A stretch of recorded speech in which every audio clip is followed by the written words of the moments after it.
अगर हिंदुस्तान में एक ऐसा जाली सफारतखाना पकड़ा गया जो कि एक नहीं, दो नहीं, तीन नहीं, बल्कि पूरे 7 साल से काम कर रहा था। और किसी ऐसे मुल्क का सफारतखाना नहीं था जो कि दुनिया में वजूद रखता हो, अलबत्ता एक फर्जी मुल्क का सफारतखाना था, यानी कि जाली सफारतखाना था। ऐसा सफारतखाना कि जिसका हकीकत की दुनिया में तो कोई मुल्क नहीं था, अलबत्ता फर्जी जो है एक मुल्क का नाम दे रखा था इस सफारतखाने के नौसरबाज ने। हैरानकुन बात यह है कि हिंदुस्तान की राजधानी दिल्ली के पोश इलाके गाजियाबाद में सफारतखाना जो है पकड़ा गया। और इस सफारतखाने की किसी को कानू कान खबर ही नहीं हुई, यहाँ तक कि भारत की खुफिया एजेंसियां आईबी है, रॉ है, इसके अलावा हिंदुस्तान की पुलिस है, भारत दाला है, किसी को नादरीन इकराम हैरानकुन तौर पर इसकी खबर नहीं हुई कि ये ऐसा सफारतखाना दिल्ली के अंदर काम कर रहा है। तो नादरीन इकराम, यहाँ पे ये बेसिक सवाल जो है वो ये पैदा होता है कि क्या ऐसा मुमकिन है कि आपके मुल्क में कोई जाली सफारतखाना काम कर रहा हो और आपकी एजेंसियों को मालूम ना हो। यहाँ पे ये भी सवाल पैदा होता है कि क्या जानबूझकर जो है वो इसको इग्नोर किया गया।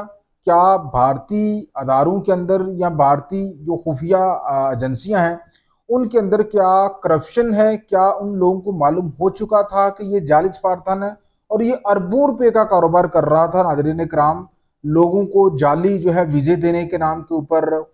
इसके अलावा हुंडी का काम कर रहा था, इसके अलावा जाली पासपोर्ट जो है वो बना रहा था और जाली करेंसी जो है बना रहा था। तो इस तरह से ये करोड़ों का जो है कारोबार कर रहा था। तो यहाँ पे ये सवाल जो है वो उठाया जा रहा है कि क्या वाकई इस सफारतखाने से मुतल्लिक भारत की जो पुलिस है या एजेंसियां उनको पता था, लेकिन वो अपना हिस्सा जो है इससे वसूल कर रहे थे, इस वजह से उन्होंने इसको एक्सपोज नहीं किया और इसको काम करने दिया गया है। बहरहाल नाज़रीन कभी सफारतखाने के हवाले से जो मुकम्मल डिटेल है वो मैं आपके सामने रखना चाहता हूँ। भारत के शहर गाजियाबाद में 8 साल तक एक जाली सफारतखाना जो है वो काम करता रहा और भारत के किसी इंटेलिजेंस अदारे को, किसी सिक्योरिटी अदारे को कानू कान जो खबर नहीं हुई। और हर्षोधन जैन नामी जो बंदा था, जो खुद को सफारतकार जो है वो जाहिर कर रहा था, वो कहता था कि मुख्तलिफ जाली रियासतों का नुमाइंदा बन के जाली दस्तावेजात, जाली मोहरें और जाली करेंसी का वो मुसलसल इस्तेमाल करता रहा और ये सब कुछ भारतीय अदारों के सामने होता रहा। ये जाली सफारतखाना 2017 से नाजरीन कराम कर रहा था और 2017 से लेके अब जुलाई 2025 में इस सफारतखाने के बारे में जो है वो खबरें हमारे सामने आई हैं और ये पकड़ा गया है। और भारत की जो अहम तरीन एजेंसियां हैं आईबी और रॉ है, वो मुकम्मल तौर पर इससे बाखबर रही। एक बहुत बड़ा ऑब्जेक्शन और सवालिया निशान है। इसके कब्जे से कौन कौन सी चीजें बरामद हुई आप देख लें। इसके कब्जे से 12 जाली सफारती पासपोर्ट बरामद हुए।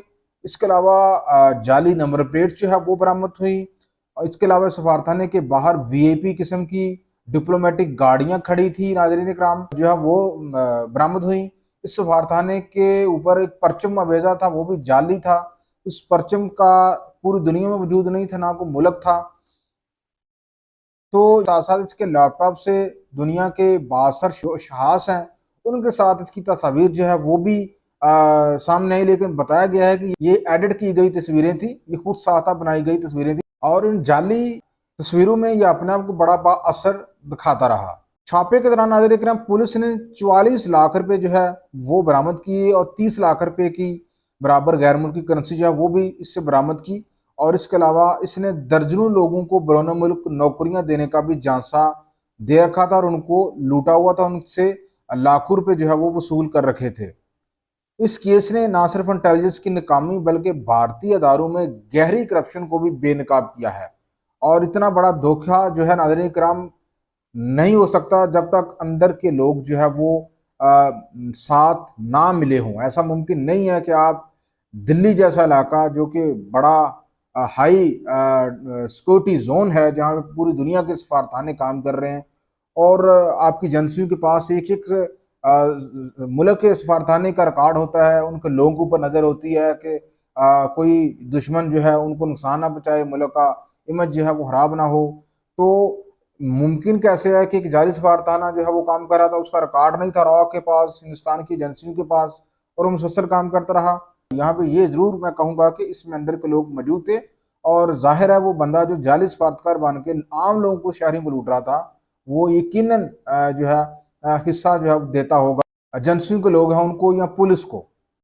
माहिरीन नाज़रीन इकराम ये कहते हैं कि ये कोताही नहीं बल्कि अदारों के अंदर मौजूद करप्शन और सियासी तहफ़्फ़ुज़ का नतीजा है। और ये वही शख्स है जिसको 2012 में जाली एक गैर कानूनी सेटलर रखने के जुर्म में भी गिरफ्तार किया गया था, लेकिन बाद में इसको दोबारा से छोड़ दिया गया था। और इसने जो मुल्क का नाम दे रखा था अपने सफारतखाने को, वो नाज़रीन इकराम खुद को विस्टार कटीका, जो कि दुनिया में इस नाम का मुल्क ही नहीं है, ये उसने फर्जी नाम रखा हुआ था। और जाली पासपोर्ट्स मैंने आपको बताया, जाली नंबर प्लेट्स और फोटोशॉप तस्वीर जो है उसके जरिए लोगों को नौकरी का झांसा देकर जो है पैसे बटोरता रहा, और हवाला हुंडी के जरिए काले धन का लेन देन भी जो है ये मुसलसल करता रहा। नाज़रीन किराम, आप इस बारे में क्या कहेंगे? लाजमी कमेंट सेक्शन में अपनी राय का इज़हार करें।